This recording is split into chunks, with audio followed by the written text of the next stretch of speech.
When we look back through history, leaders build their legacies in all sorts of ways. Some with incredible buildings, others with laws, but some build them with pure, unadulterated fear. Today, we're digging into one of history's most terrifying figures, Vlad the Impaler. We're not just going to look at the horror, but the cold, hard political strategy behind it all. Our story really starts with this one line from the historical record that honestly is impossible to shake. It doesn't just describe an execution, it describes a horrifying transformation. This single phrase is the key, the real entry point to understanding Vlad's brutal legacy. It's the visceral image we have to confront right from the start. Okay, to really get this, you have to try and put yourself in that time period. We're talking medieval Wallachia, a place literally stuck between massive empires, where power was often, well, it was brutal. And our guy is its prince, Vlad the Third, who would later become known as the Impaler. Now look, cruelty wasn't exactly rare for rulers back then, but Vlad took it to a whole other level. He turned punishment into a public spectacle that was designed to be absolutely unforgettable. Just try to imagine this. You're approaching his castle as the sun goes down, and in the distance, you see what looks like this flickering line of hundreds of lights. You might think, oh, maybe they're torches or candles lighting the way. But then you get closer, and that horrifying truth just sinks in. That wasn't a display of light. It was a display of death. Every single one of those lights was a person turned into a gruesome, living torch. So, how in the world was a nightmare like this even engineered? To really understand the ruler, we have to understand his method. This was never just about killing someone. It was all about the process.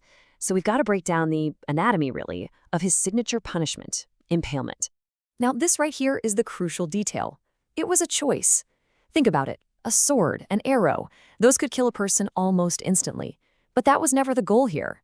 The source material is crystal clear on this. Vlad deliberately chose methods that would maximize pain and drag out the process of dying for as long as possible. The suffering was the point. And this just breaks down the horrifying precision of it all. So first, the stake. But step two is the most calculated, most cruel part. The victims were positioned so the stake would miss their vital organs. This ensured they could stay alive for hours, sometimes even days. And finally, fire. That's what created that gruesome human candle spectacle we started with. Okay, so the obvious reaction to all this guy was a complete madman, right? A sadist. And while he was, without a doubt, unbelievably cruel, history suggests there was something more calculated going on. Was this just a thirst for blood, or was there a twisted political logic behind all this horror? That's what we're going to dig into next. And that brings us right to the core of this whole thing, the politics of terror. The horror wasn't random, not at all. It was communication. Vlad was literally using human bodies as his parchment and their suffering as his ink, writing a message for every single one of his enemies, his rivals, and even his own subjects to read. This is it. This is the whole point. Every single impaled body was a broadcast, and the message couldn't have been more simple. Give me absolute obedience, or you will suffer in a way you can't even imagine. There was no third option, no middle ground. This was political messaging at its most raw, its most visceral. So this whole strategy, it really had a three-part purpose. First, send a message to enemies, both outside and inside his borders, that you just could not misunderstand. Second, punish any disobedience so severely that no one would even think about trying it again.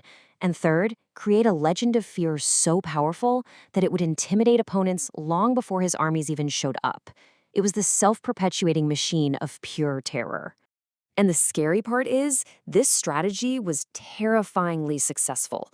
The stories of Vlad's cruelty spread like wildfire, and they started blurring the line between the man and the monster he was becoming. And over time, these tales of terror became cemented not just as folklore, but as part of the historical record itself. I mean, this scale of the legend is just staggering. Accounts from that time, and okay, they might be exaggerated, but they claimed entire villages were wiped out like this for what we would consider minor acts of defiance.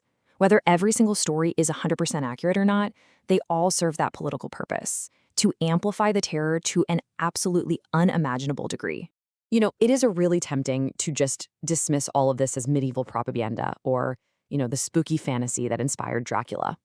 But the historical sources, from Ottoman accounts to German ones, they force us to face a really difficult truth.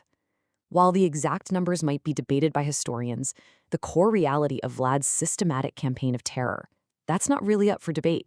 What's really unsettling, though, is the idea that this is just the tip of the iceberg. History is absolutely full of uncomfortable truths, of brutal chapters that get softened or sanitized or just forgotten over the years. Vlad's story is this stark, brutal reminder of what can be lurking just beneath the surface of the official histories we're so often taught. So all of this leaves us with a really challenging question. Vlad used terror as a political tool to hold onto power and defend his homeland. But other figures in history who used brutal methods to do the same thing are sometimes remembered as great or effective. So where do we draw that line? How does history and how do we decide who gets labeled a monster and who gets called a strategist? It's a question that really forces us to think critically about how we write and maybe even rewrite the past.